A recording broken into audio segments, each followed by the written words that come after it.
Hi guys, രാവിലെ തന്നെ അമ്മ കുളിച്ച് റെഡി ആയിട്ട് പറഞ്ഞു വാ നമുക്കൊരു അമ്പലത്തിൽ പോയിട്ട് വരാമെന്ന്. അപ്പം പിന്നെ ഞങ്ങളൊന്നും നോക്കില്ല, കാരണം കഴിഞ്ഞ ദിവസം വയ്യാണ്ട് കിടന്ന ആളാണ്.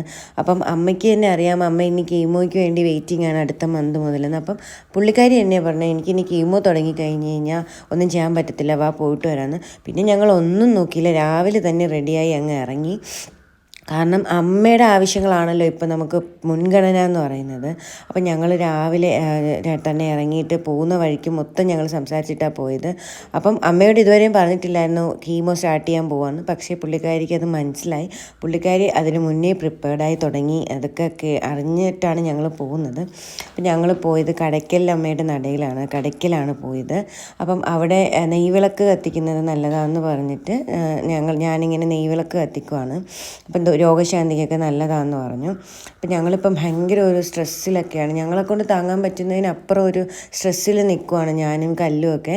പക്ഷേ എന്തായാലും ഞങ്ങൾക്കിത് മറികടന്നാലേ പറ്റത്തുള്ളൂ. ഞങ്ങൾ ദേവിയോട് പ്രാർത്ഥിച്ചതും അത്രയേ ഉള്ളൂ, ഈ ഒരു കീമയും കൂടെ ഞങ്ങൾക്കൊന്ന് മറികടത്തി തരണമെന്ന്. അപ്പം ഈ ഒരു അമ്പലത്തിൽ അമ്മ വരാനുണ്ടായ റീസണാണിത്. ഇങ്ങനെ എല്ലാ വിളിദോഷം, കണ്ണുദോഷം, അങ്ങനെയുള്ള കുറച്ച് കാര്യങ്ങളൊക്കെ ഉണ്ടല്ലോ, മനസ്സമാധാനം, പിന്നെ നമ്മുടെ ശരീരത്തുള്ള വേദന, കഴപ്പ്, അസുഖങ്ങൾ, അത് ദേവി ഇങ്ങനെ പറഞ്ഞ് അതിങ്ങനെ ഒഴിച്ച് വിടും എന്നാണ് അവിടുത്തെ ഒരു വിശ്വാസം. അങ്ങനെ ഇത് അറിഞ്ഞിട്ടാണ് ഞങ്ങൾ പോകുന്നത്. ഞങ്ങളുടെ ഒരു ചേട്ടൻ തന്നെയാണ് പറഞ്ഞത്. അപ്പം അമ്മയ്ക്ക് ആശുപത്രിയിൽ പോകുന്നതിന് മുന്നേ ഇത് ചെയ്യണം എന്ന് പറഞ്ഞു. പിന്നെ ഞങ്ങളൊന്നും നോക്കിയില്ല, ഞങ്ങൾ നേരെ രാവിലെ തന്നെ ലീവൊക്കെ എടുത്ത് അങ്ങ് ഇറങ്ങി.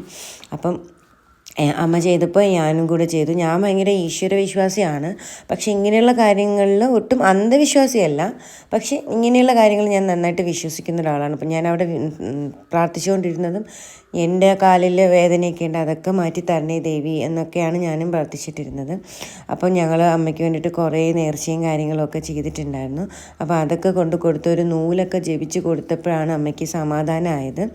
അപ്പം അത് കണ്ടപ്പോൾ ഞങ്ങൾക്കും സമാധാനമായി.